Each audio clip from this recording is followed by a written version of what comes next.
After months of waiting, here it finally is, the world's most accurate LEGO Ultimate Valkyrie. Spanning something like 9 generations of evolutions, Ultimate Valkyrie is the culmination of Beyblade Burst, and with the new Beyblade X around the corner, I think it's an appropriate time to send off the series with one final giant LEGO Bey. Once again, huge thanks to Jireh Choo for providing the template for the design. If you want to hear my thoughts about making Beyblade X and LEGO, stick around till the end of the video, but otherwise, let's start reviewing this thing.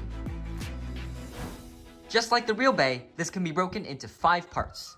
We have the blade, the core, the armor, the disc, and finally, the driver. Also, just like the DB system, it can be assembled into high or low mode. First, you take the core with these stud connections and attach it to the blade like that. Attach the driver to the disc, and then for low mode, you just set the blade right above the disc and put the combined layer on top. There.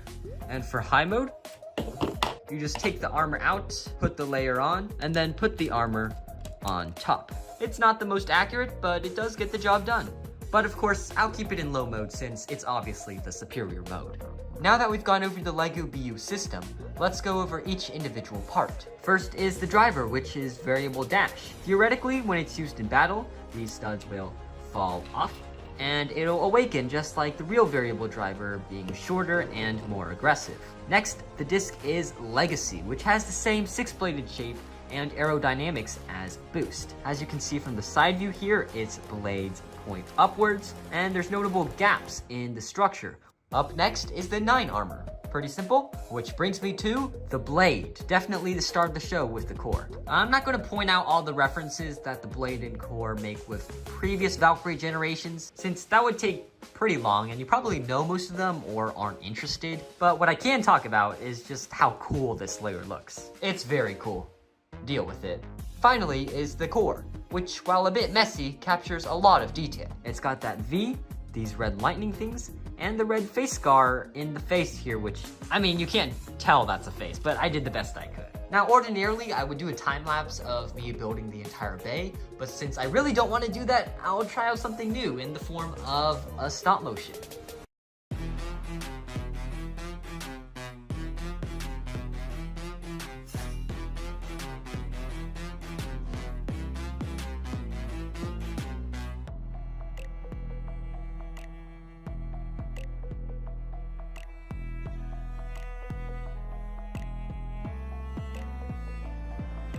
Alright, and that was the world's most accurate LEGO Ultimate Valkyrie. I'm not sure if I'm going to do another one of these giant LEGO Bey reviews since they're pretty expensive, but if you want to see another one, make sure to show your support in the comments below. Beyblade X. It's awesome. The new battle system is great, but I'm not too keen on making specific Beyblade X LEGO Beys. The new system is quite similar to, well, all the systems, and I think it's hard to differentiate this in LEGO, so I'm going to hold off on the designs for now. But I think what does deserve creation is the new stadium gimmick, which I have a plan for.